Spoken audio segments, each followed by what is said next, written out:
Oh, it's good to be back. It's been 5.5 years or so. We've been over in France for 5 years, and those of you who don't know us, most of you probably do, but I pastored over in Oak Harbor for 15 years, so we were part of the Fire Network and still are, and it's good. We're actually in Oak Harbor for 2.5 months this summer. The Social Security system of the United States and France have agreements that you can work in each other's country, but only for 5 years, and then you have to come home for a year. The good part is I don't have to pay French taxes. The bad part is I do have to come home, but that's not a bad part. That's good. It's been actually good. We've been back in these States since February, so and this is our hub out here in the Northwest, which is our main area where we need to spend time with all our churches and all of the folks we ministered with over the years is Oak Harbor. So on the weekends we're gone, but during the week we're back in Oak Harbor. So anyway, we live now in Nantes. We started in Paris. We live in Nantes. You can go on, Jeff. The next slide I'm going to just go by quickly because you it's frozen up. Could start over probably, or there we go. That doesn't look like Nantes. It looks more like Grenoble.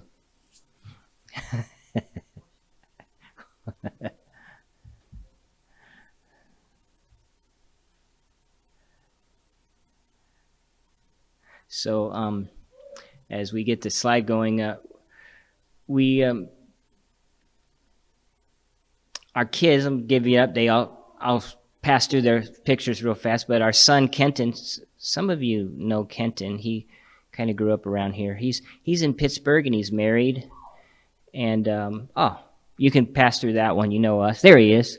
There's Kenton, and he's married to Kim. Kim's from Ohio, and they have two. We picked up two in the family since we left for France. They're a little older than that now. Alistair is almost 3 now, and Clara is 9 or 10 months. She's crawling. Okay. And our daughter Carolyn is down in Jackson, Mississippi, which is kind of our adopted home. Now we have a little place that we can go to when we're back in the States down in Jackson, and Carolyn kind of looks over it for us. So she's still single, but we're praying. A couple close calls, but nothing yet. So anyway, you can go. So, we chose to go to France. I think I probably told this story to you before, but we chose because we really wanted to minister in the international setting. Even when we were over in Oak Harbor, when we first went there many, many years ago, we thought we could maybe do some things overseas in an international setting. I'd been around international people from many nations for many years because I studied petroleum engineering, and all my classmates were from all over the world, and my folks lived all over the world, and I traveled a lot as a younger person, and I just felt like there was a great need in some parts of the world, and then we were able to go to France in 2015 because our son studied one semester there. Kenton, who you just saw, he studied engineering in Nantes, where we are actually, and we saw the great need, and so we thought, if we don't go now, we'll never go. And there's great reasons to go when your kids are out of school already. Really good reasons to do it then. And after you've pastored and ministered for many years, you have a shorter runway on some of the things that are required to do in an international ministry setting. Of course, your runway to gather the language is a little bit longer at that age, but we're trying to speak French. And Carmen, she says, I can tell her story. Anyway, she's from South Louisiana. A lot of you might remember, but she grew up in a Cajun, French, Catholic Louisiana family down in South Louisiana. And so she heard French a lot in her home, a little different version of French, an older version. She says when her parents or grandparents didn't want the kids to know what they were saying, they'd speak in French. So she had a great connection there culturally in some ways as well. And then when you go overseas when you're older, there are some pragmatic things to think about as missionaries. One is normally, if the Lord still has your parents with you, I've lost both my parents since we've been overseas, But you do have some care issues, and travel becomes important. And those of you who follow our newsletter know that in the first 5 years, well, first 3.5 years, because lost mom and dad a couple years ago, but we were back and forth, one of us quite often, just for short amounts of time, just to check on things. And that's one of the things that you need to get counsel on when you first go, when you go over, when you're a little bit older and you have other responsibilities. Maybe your children aren't your responsibility so much anymore, but your parents would be. So just good counsel on that. We've gotten really good counsel, and we were glad for it. Next, please. So we began in Paris, and then we moved to Nantes. Right in the middle of the COVID. I don't want to really talk about COVID. I want to forget about that, but it became an opportunity for us in some ways, and I'll tell you. Next, please. So we were offered some facilities in Nantes. Carmen and I were still in Paris trying to finish our French study. We had one more semester at the Sorbonne in the city. We were taking the train in every day, and an engineering exchange program called us. A Christian university had an engineering exchange program in Nantes with 3 houses right on the same street. And they were pulling out of France for a number of reasons. The directors were getting ready to retire. COVID had made it economically difficult for them. And they offered the leases of the houses to us if we wanted to use them for a ministry in Nantes. And we had always wanted to go to Western France because it's so unreached compared to Eastern and Southern France. And Eastern and Southern France have 2 to 3% evangelicals. So you might say it's kind of unreached too, but it's more reached than Western France. And so we went over, and plus there's 110 to 120,000 students in Nantes. Nantes about 1.1 million people. So one out of every 10 persons is involved in studying at some level, and a lot of internationals. So it really fit what we went to France to do, and God just opened the door. And by the way, the college that gave us the opportunity to take over their leases on these homes left everything. All the bedrooms, 5 bedrooms per house, fully equipped. All the kitchens fully equipped. Big screen TVs, communications equipment, you name it. They left everything for us and said, use it. Use it as you will. It's yours. And so, we were just amazed. And so that's how it all started in Nantes in 2020. So we went over and we finished our French in Nantes while we were trying to get the center, what we call the center, ready to go. So next. There is Nantes. It's over on the west coast. That peninsula, that big wide peninsula that sticks out is called Bretagne, or Brittany. And Nantes was the ancient capital of Bretagne. It's not anymore. A city called Rennes, just north of Nantes is. But anyway, there's Nantes. In the next slide, you can see where we are from Paris. Paris is up there in the north central, and we're kind of over on the northwest, a little bit south. It's 2 hours and 10 minutes on the high-speed train. So you can get in and out of Paris pretty easily. Next. And Nantes from above, it's a big city. That's the kind of the center of the city. Next, the Loire River. Some of you may have heard of the Loire River. It's where the chateaux are on all the big chateaux where the court of Louis XIV, 15th, and 16th built all their chateaux in the 15th, 16th, 17th centuries. Well, anyway, and here's the chateau in Nantes. A little quick history lesson. Yeah, I can stop right there for a second, unless it's going. Yeah, a quick history lesson. You may have heard in Protestant history about Nantes, because in about 1572, Protestantism was legalized for a period of 80 years in France. It was the only time it was legal post-Reformation until Napoleon legalized it after the Revolution. But the Edict of Nantes legalized Protestantism, and it was signed, we believe it was signed right here in the Chateau of Nantes. It only lasted 80 years. When Louis XIV came to power, he revoked the Edict of Nantes, and then the French Huguenots were persecuted very heavily in this in the 17th century. Many of them fled. John Calvin had already fled to Geneva, those of you who know his story, and many refugees, Protestant refugees, have already fled to Geneva and Germany and other places. Thank you. So that's where we are. That's the city. Next. Yeah. So I want to give you a quick update on some of the things we're seeing in the last 5 years that's helped us to minister there. There are very few evangelicals. We estimate in Nantes about 1,100 evangelicals in a city of 1.1 million. So 0.01%, something like that. Very small percentage. So, and there's just a need. There are some evangelical churches. They do preach the gospel, and sometimes not as strong as we'd like to see, but they do take the Word of God seriously. There's about 6 or 8 churches in Nantes that we work with in our program.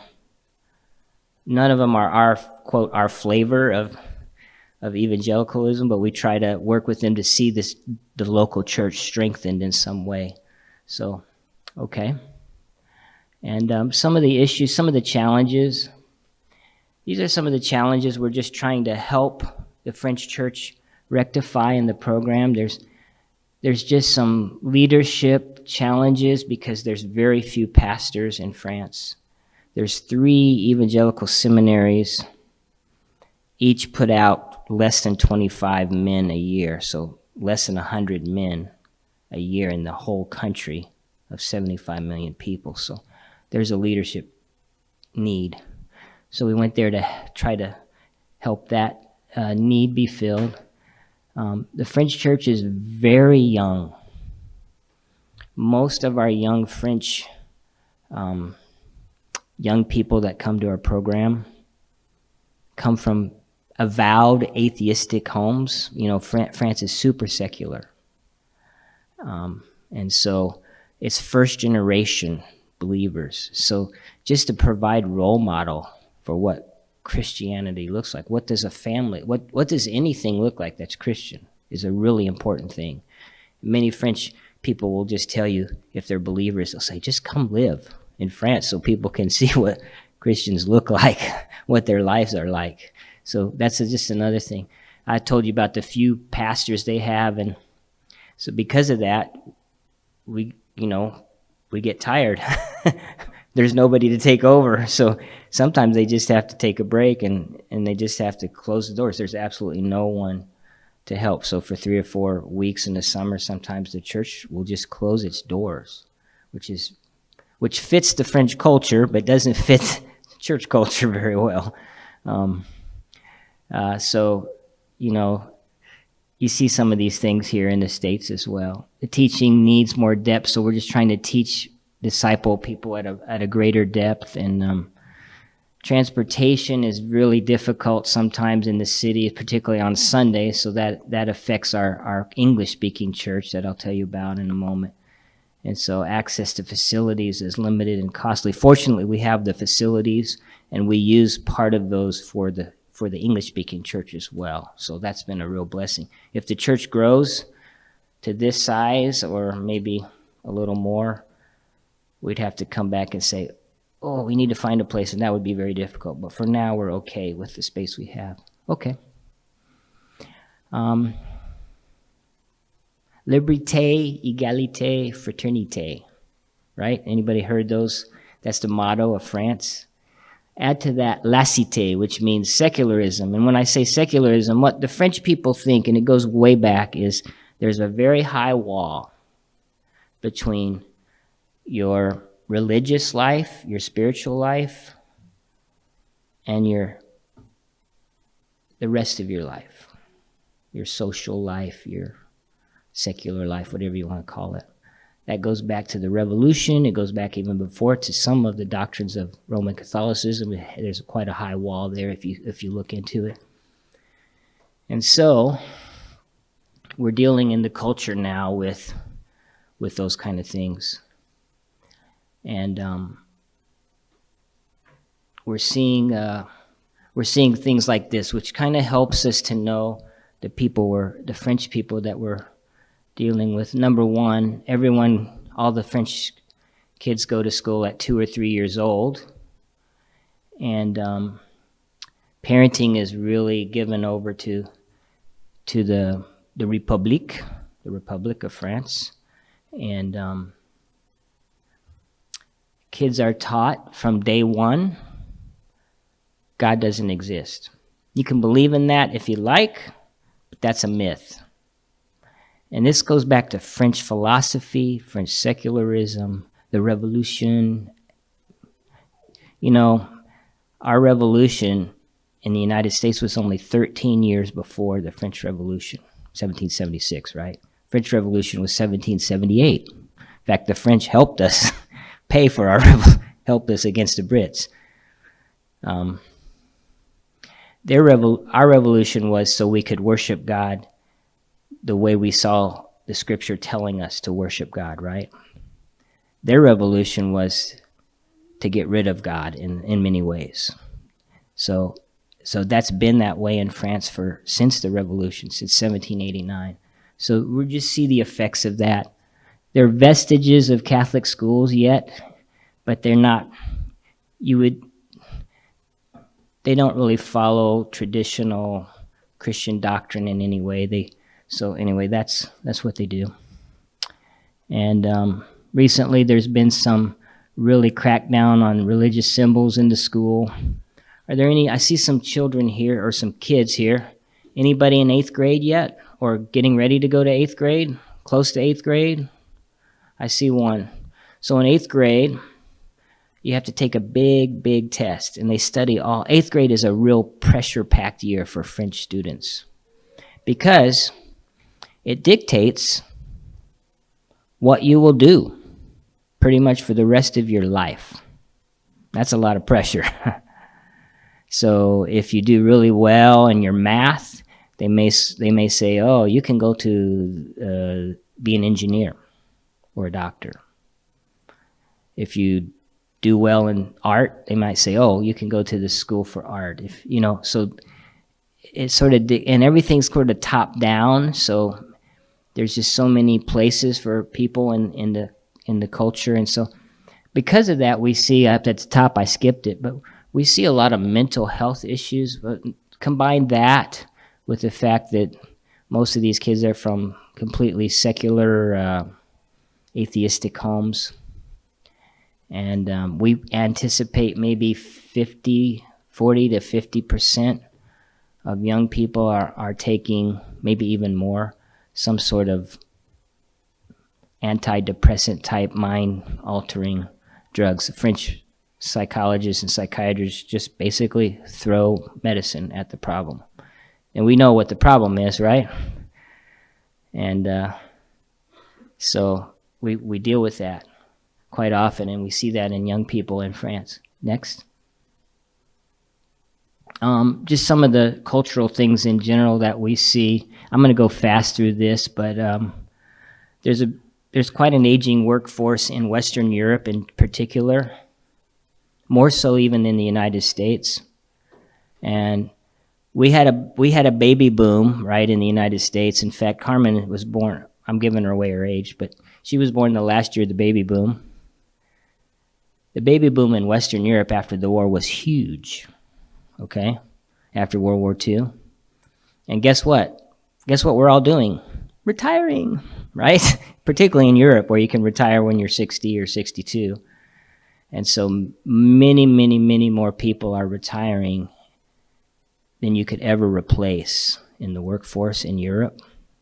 So because of that, that's a good thing and a tough thing. It's hard for the economy, but it's good because people have to come into work. And France needs people to come into work. And so where do the people come from? Everywhere. Everywhere. 116 people groups we estimate in France, a little less than the States, but pretty similar. And you can pretty much in Nantes, you can find, close to that, I'm sure, not all. But there are some things we as Americans sometimes don't understand, how we're all from even if we're 4th, 5th, 6th generation, we all feel like we're sometimes from someplace else, right? Because America was like the place where everybody came to. So we kind of all sort of feel together. You can even see it in our food. Our food is fusion food right now, right? Because we just adopt everybody's ways and cultures, and we kind of love that. In France, it's much more separated. So when immigrants come into France, the French people want them, they need them, but they don't want them in the way we would maybe. It looks different. There's not an assimilation. And so that's created some problems that we're seeing in the culture, and we have to be aware of that. And particularly in the church, a lot of French churches, particularly around the edges of the cities, will be 90% immigrants and very few French people. And you'll see French people maybe in some of the churches, if there are any in the cities. And you can understand where the French then would see that the evangelical church is not really a French thing. It's something that the rest of the world does, but we in France don't do that. Even though they might claim to be Catholic, none of them really practice, 4% practice, so it's not really that either. They're more atheist, secular, but they just don't see it as French. So that's something we have to deal with in the church. We've been fortunate, even in our English-speaking church, to see some French people come. So that's been a really neat thing. They have to speak English, of course, but many, many more do today than it was in the case in the past. Next. Their idols aren't unlike our idols. And so this just helps us in ministering to the culture. Education's a big idol in France, to be educated. They tease us Americans because we work way too much. They like their vacations. Not only like, that's not even a good word. That is part of the fiber of their being. I'm not kidding you. You take away a Frenchman's vacation and man, you are in trouble. I'm just saying. Holidays, weekends. When we get off the bus on Fridays, we don't say merci, we say bon weekend. Have a good weekend.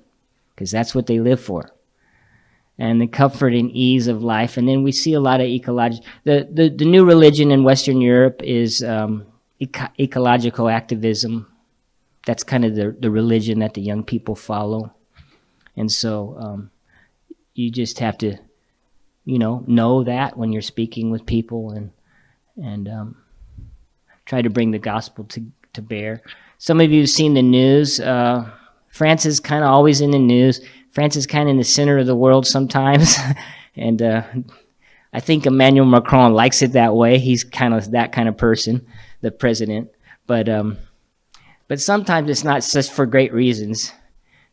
Striking and protest that's another right for French liberté. It's a right for the French people. And most of the time it's peaceful.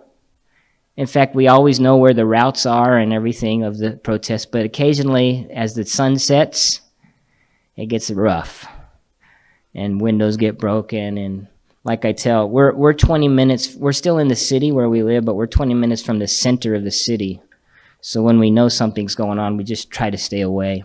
I tell people, I just don't like the smell of tear gas that much, so, sometimes it gets rough, sometimes it doesn't. But it's kind of, we're seeing a lot of graffiti, and it's just kind of, there's been a degradation of the beauty, might you say. They're still beautiful, it's France, but there's been some degradation of the culture and all of this. And so the violence and things like that. And it's not attributed to any one group.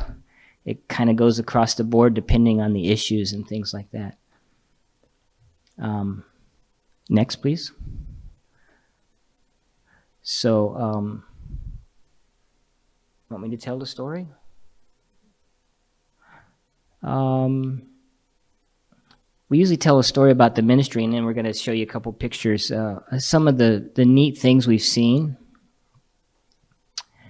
I'm going to tell you a story about a young man with a heart for ministry. His name is Remy, we would say. And you'll see him in a moment because he's been helping me for a year. He's helping us right now as we're here in the States. Remy came to our program, our discipleship program, as our first resident in our men's home. and he was serving an internship in a local church, a church that we very much like. And they love our program, and they send us several young people that come to their church. And part of our program is that young people have to serve their local churches, or they can't be in our program. So Remy loves theology, and he studied some, and he's actually going to finish his theology training starting this September. And it'll take him a year or two more years to finish. But he's been helping because he's so well read and so studied, and he's a strange person in the church in France in that he actually knows who Jean Calvin is, and he actually likes what Jean Calvin had to say. So Remy and I get along really well, and he always wanted to talk theology. And so he would come over, and he lived with us. You'll see the center not with us. He lived in the men's house, which is right next door. And a lady named Laura came along and got into our program, and they became friends, and they got married eventually. And we don't have place for married couples, so they had to move out. But they moved about 10 minutes away from the center, and then Remy was able to help us. He finished his internship at the local church he was at, which he wasn't really happy because theologically he didn't really fit, but he did his best. I talked to him a lot, and I know the pastor there at the church. I said, Remy, just do your best and serve, help where they're wanting you to help. And he's really grown, and he's going to go on to Geneva, to the Institute in Geneva this fall, and so we're so glad for him. There's been a lot of other things we've seen, but that's really the reason we came to France, is to see men like Remy grow and be ready for, in Remy's case, for the pastoral ministry.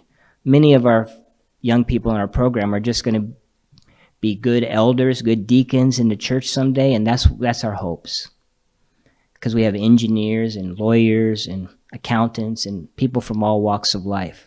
And so we love to see them just grow in God's grace and the knowledge of the gospel. Okay.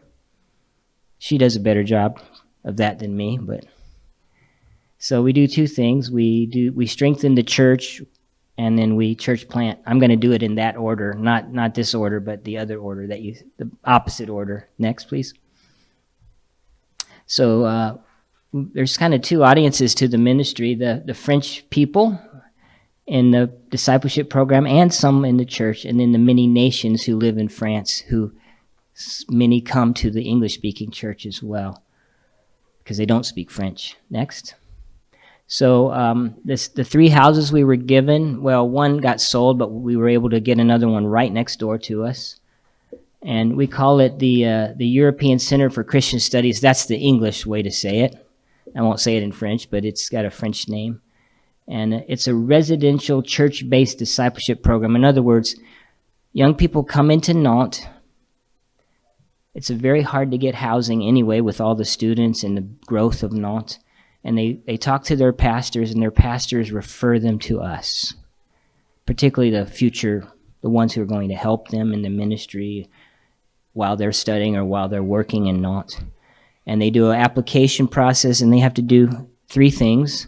They have to participate regularly and help in their local church. If they don't do that, we tell them they're not really what the program's about.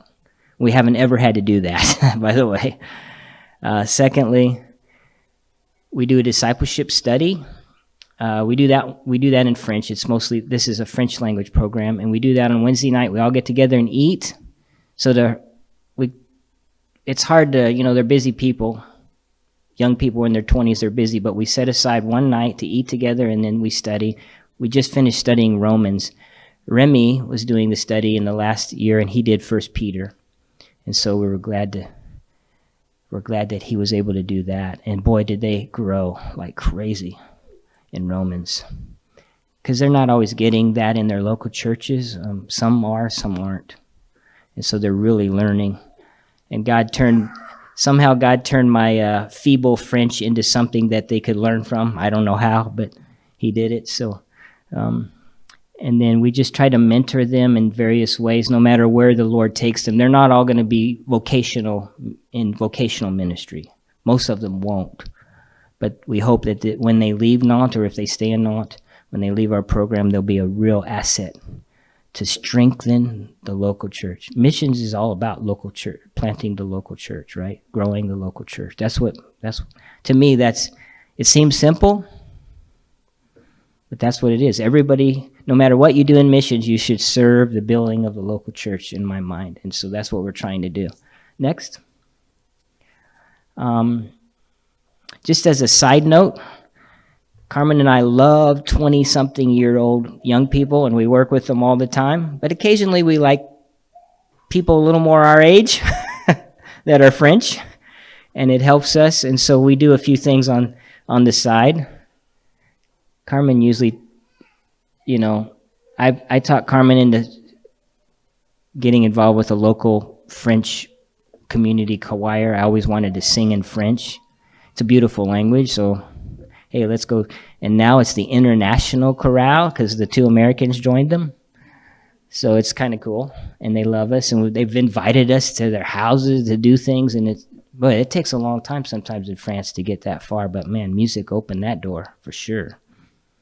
And we just engage our neighbors. I'm going to show you a picture in a moment, and occasionally we'll host outreaches. There's some other local ministries in Nantes for international students and Asian students and things that we just open our facilities for if they need it.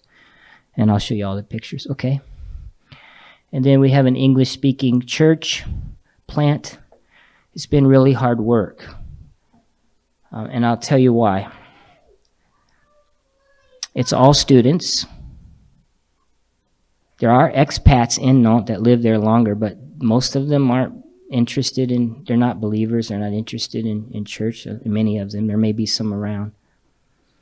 So we get this group of students in September, and then we lose them all in about March or April when they go on their internships, and then we get a bunch of British people that are on vacation in the summer, and then we get a whole new group.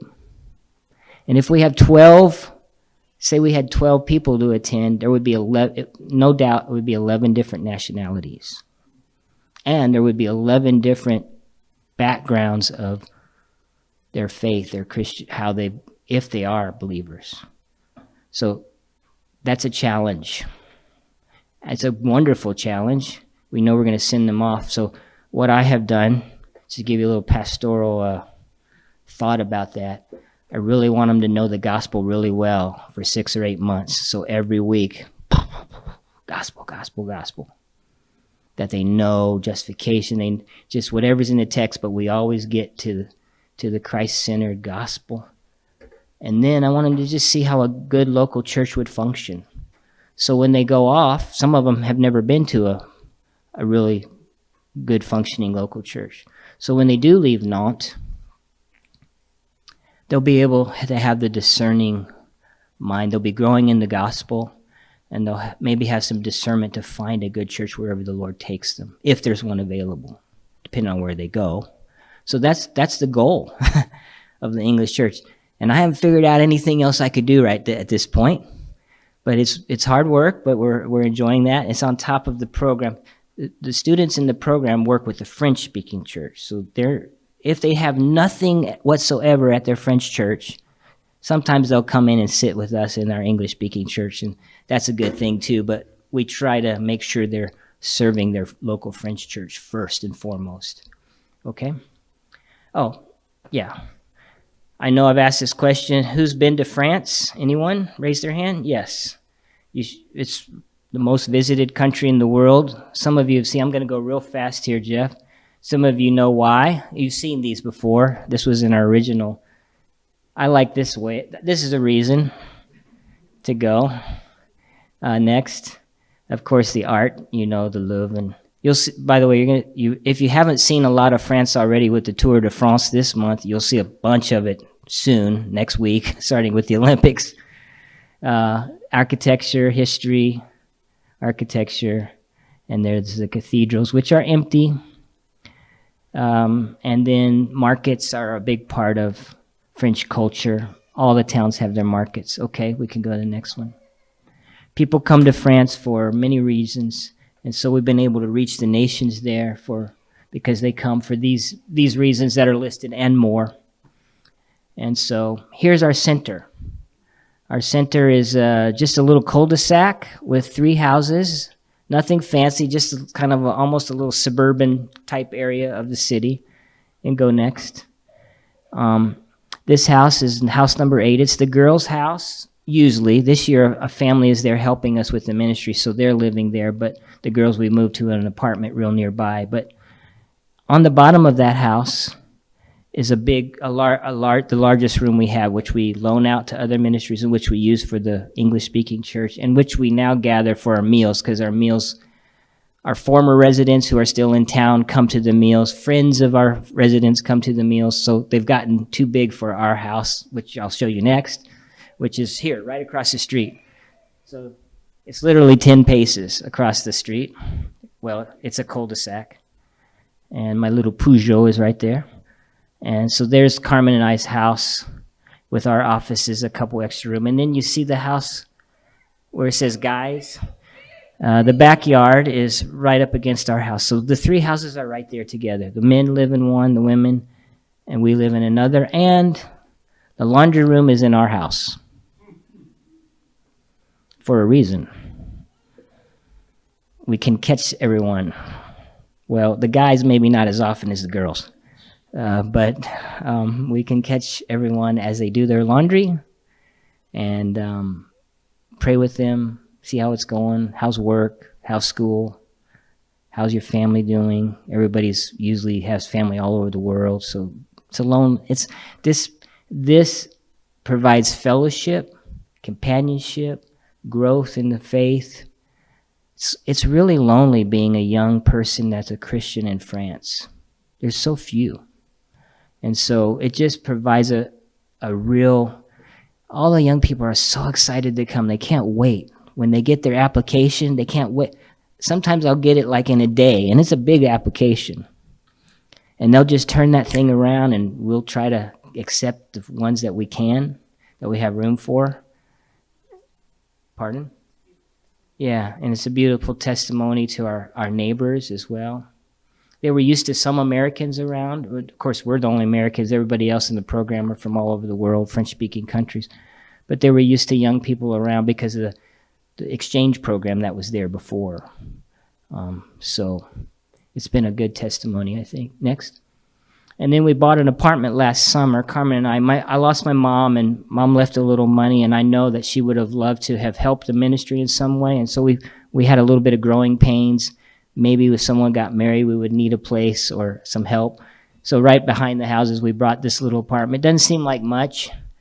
Inside is pretty nice. We've remodeled it, all but the kitchen. So if you're good at kitchens, let me know. Anyway, that's where we are on that. And the girls are living there this year while our helper next. So here's Remy, who I told you about on the right. And he just finished teaching last Wednesday, a few days ago. And they'll take a little, they call it a pause in French. It's an English word too. But a pause d'été, a pause this summer. And then Ariana is a young lady, is a colleague that works with our sending mission, and she lives in the city of Nantes, and she helps us as well at the center. Her background's biblical counseling, and so she's helped with some of the ladies. And on the ladies' side, and she helps with our discipleship program. Is she cooks, she and Carmen kind of tag team every other week. When you have to cook for 20, 22 people, it's nice to not have to do that every week, so Ariana comes up and helps with that. And other things. She works with a local French church to just help with music and some children's things and some things like that with a local French church. So a family has come to help us, and they're living in the house now. And they have been denied homeschooling because of the new law. They've been denied twice. So there's an item of prayer. If we can't work that out in the next 6 weeks or so, I think they're going to have to leave. We do have some plan B in place if they do, but anyway, you can pray for them. Next. We transformed that room into a little church. We have had 38 people in there, but it was way too many. That was just an exception. Normally, when we get to 20 or 25, we have to breathe in a little just to all fit. But actually, if you have 25 people in a church in France, you're pretty much normal. That's normal size. There's some churches that are bigger than that, evangelical churches, but not too many. You see the international nature. Actually, Don Thomas was there. He's a fire pastor in Wyoming. He's retired now, but he was there that weekend, and you can see the international nature of the group that comes to the church. We have Indians, Lebanese, Americans, Nigerians, Tanzanians. That was just in that picture. Next. Okay, we're doing church there. And the young guy on the guitar came from Arkansas, from a fire church in Arkansas, helped us out for 3 months. And Josh Ramundo from Washington, D.C. has come out and helped us as well. So we're glad to have those young fire guys that want to work with young people come out and help as well when they can. They give up a lot, actually, to do that. Next. And then we do a lot for holidays. You know, our culture is very interesting to people. They want to know what it's like to be an American. And the best way to show them is to have Christmas meals or Thanksgiving meals together. And then it gives us an opening to the gospel as well. So here we have 7 different nationalities at our table. This was a few Christmases ago. This is in our house across the street. It's a smaller room. Next. And this was our Thanksgiving time. We actually had 65 people split up into 3 meals. So I got to eat Thanksgiving 3 times this last year because we had so many people that really wanted to come see what Thanksgiving is. And then Ariana puts on a presentation, and she did it in French, and I provided an English translation as well. And we just say, this is who we're thanking. We're thanking God. By the way, He exists. He cares for us. He provides these things for us. And then it's an opening. And of course, we eat a traditional meal as well. Some more meal time fun. There's Remy and our theological discussions there on your right. And next. This was before the program moved over to the other house. We were able to kind of squeeze into our little living room in our house. Next. Just in the Wednesday night meal. We have 2 or 3 tables now set up. This was probably a year or two years ago. Next. And here's our group again. You can tell. And then once a semester or so, we try to take a Protestant historical trip as well. There's a lot of Huguenot Protestant history in Western France, particularly in La Rochelle and areas like that. And so we try to take and just sort of connect. Guys, you know, you're not the first Christians in France. This goes way back to the Reformation. And so they're like, wow, you know, we're not alone here. Next. We eat outside a lot in France. And next again. We're always around the table. Isn't that appropriate for France? Because, you know, food is everything, right? And then here's some of our outreaches. We had a neighborhood band that this young man in the green shirt there put together. And once a year we have a fête de boisson. It's like a neighborhood party. And it was a good outreach. And then we had, the next year we had this kind of Celtic dancing thing that Ariana put. And boy, they loved that. And that man, the walls came down for our neighbors in this one. And then next, there's our choir. We'll go on. We've been able to do a lot of stuff with the choir. That's been a really neat outreach for Carmen and I. And just to introduce, here's one of the Asian student groups that's out in the backyard, actually. That's just learning French. They speak English. Learning French through the French Scripture, La Bible. So they learn French by, that's our text. That's our French textbook, is the French Bible. And then here's some more meals. Next. This is Amis des étudiants du monde. It's a group that Carmen works with, a Friends of the Students of the World. And it's an international student outreach. And for sake of time, I know talk to Carmen afterwards, by the way, about that group. She's the one that's involved, and it's a really kind of neat group that they do. Here's the joys we've seen. Just the residents growing in their faith and preaching and teaching, praying together, real life discipleship, just living together, living around one another, and seeing God's faithfulness in so many things. It's been like a whirlwind, actually. We're overwhelmed by God's faithfulness and his grace and his sovereign hand in all these things. And the challenge is not unlike some of your challenges. With 4 properties now, I'm not a great repair guy, but it has to be done.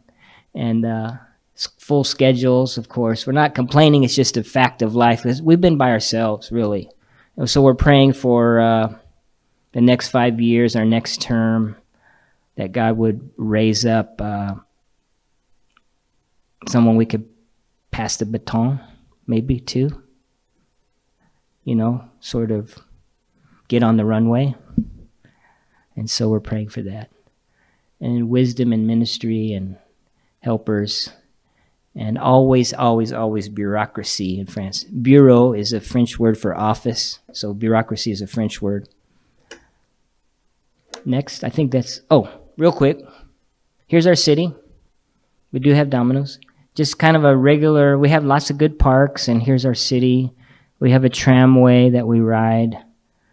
Our train stations, the weather kind of looks like Port Angeles, because we're over by the Atlantic, so it is. It's very much like that. Here's one of the university campuses.